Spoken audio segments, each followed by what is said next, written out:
Hello, welcome back to খেলো Bangla channel. আজকের ভিডিওতে থাকছে ইস্টবেঙ্গলের মাদিতালালের বিকল্প খেলোয়াড় একজনকে কিন্তু সই করালো ইস্টবেঙ্গল টিম। কে সেই খেলোয়াড় জানাবো ইস্টবেঙ্গল একজন ঘানার জাতীয় দলের সহ অধিনায়ক খেলোয়াড়কেও কিন্তু সই করালো। থাকছে খেলার আরও আপডেট খবর। তার আগে প্রতিদিনের মতো বলবো, খেলার আপডেট খবর পাওয়ার জন্য আমাদের চ্যানেলটিকে সাবস্ক্রাইব করতে একদম ভুলো না। তো চলো শুরু করছি আজকের প্রথম খবর। আজকে প্রথম খবরটি শুরু করব সন্তোষ ট্রফির আপডেট নিয়ে, যেখানে আজকে বেঙ্গল টিম তারা প্রথম সেমিফাইনালে মুখোমুখি হয়েছিল সার্ভিসেসের সঙ্গে। আর এই সার্ভিসেস টিম কিন্তু লাস্ট ইয়ারে সন্তোষ ট্রফি চ্যাম্পিয়ন। আর এই ম্যাচ বেঙ্গল টিম কিন্তু একদম এক পেসে ম্যাচ করে দিয়েছে, যেখানে 4-2 গোলে জিতেছে আজকে ওয়েস্ট বেঙ্গল টিম।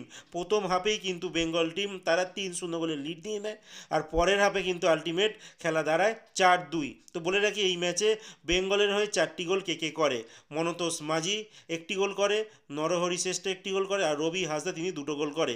এছাড়াও যে সার্ভিসেস টিম খেলেছে তাদের একটি গোলের মধ্যে কিন্তু বেঙ্গল টিমের ওন গোল রয়েছে।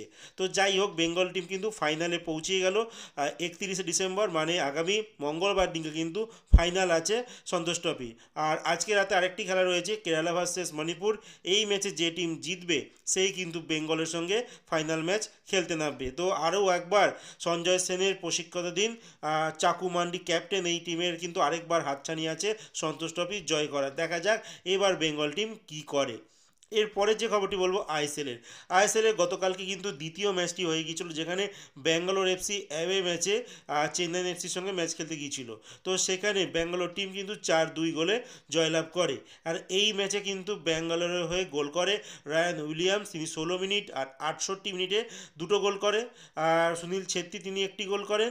আর এছাড়াও একটা অন গোল হয় চেন্নাই এফসি তরফ থেকে, রেন্থলেই তিনি 82 মিনিটে নাগাদ কিন্তু একটা ওন গোল করেন। এবার বলবো চেন্নাই এফসির দুটো গোল কে কে করে। একটি করে ইরফান ইয়াদওয়াত, তিনি 19 মিনিটে নাগাদ গোল করেন। আর 45 মিনিটে যখন মানে ফার্স্ট হাফের ইঞ্জুরি টাইম চলছিল সেই সময় হামতে কিন্তু তিনিও একটি গোল করেন। আলটিমেট ব্যাঙ্গালোর এফসি তারা কিন্তু 4-2 গোলে জয়লাভ করে। আর এই মুহূর্তে পয়েন্ট টেবিল আইএসএলের টপ তিনখানা মানে টিমের কথা যদি বলি, সেখানে মোহনবাগান সুপার জায়েন্ট 1 নম্বর পজিশনে আছে, তারা 13 ম্যাচে 29 পয়েন্ট। 2 নম্বরে ব্যাঙ্গালোর আছে, যারা 13 ম্যাচে 27 পয়েন্ট, মাত্র 2 পয়েন্টে কম আছে। আর 3 নম্বর স্থানে রয়েছে গোয়া, যারা 12 ম্যাচ খেলেছে, মানে একটা ম্যাচ কম খেলেছে, 22 পয়েন্ট নিয়ে কিন্তু 3 নম্বর পজিশনে রয়েছে। এরপরে যে খবরটি বলবো ইস্ট বেঙ্গলের কথা। ইস্ট বেঙ্গলের মহিলা ফুটবল টিম তারা কিন্তু দারুণভাবে একটা টিম গোছাতে শুরু করেছে মহিলা ফুটবল টিমের জন্য। তো সেখানে ঘানা ন্যাশনাল টিমের একজন ভাইস ক্যাপ্টেন খেলোয়াড়, 21 বছর বয়সী একজন ফরওয়ার্ডকে কিন্তু সাইন করেছে ইস্ট বেঙ্গল টিম, যার নাম এল সাদি আচেমপং, যিনি 1 বছর ডিলে ইস্টবেঙ্গলে সাইন করেছে এই ওমেন্স লিগের জন্য ইস্টবেঙ্গল ক্লাবে। আর ইস্টবেঙ্গলের আসার আগে তিনি সাইপ্রাসের top division club Apollon Ladies FC যেখানে আছে সেখানেও তিনি খেলেছেন।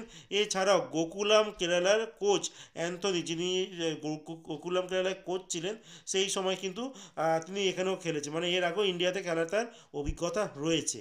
এরপরে লাস্ট যে খবরটি বলবো, ইস্টবেঙ্গল মাদি তালালের জায়গায় কিন্তু একজন খেলোয়াড়কে রেজিস্টার্ড করেছে আইএসএলে, মানে মাদি তালালকে তো আনরেজিস্টার্ড করে দিয়েছে, তার জায়গায় একজনকে রেজিস্টার্ড করেছে। তিনি আর কেউ নন, ইস্টবেঙ্গলেরই একজন খেলোয়াড়, স্বদেশি একজন খেলোয়াড়, যার নাম ভানলাল পেকা গুইতে।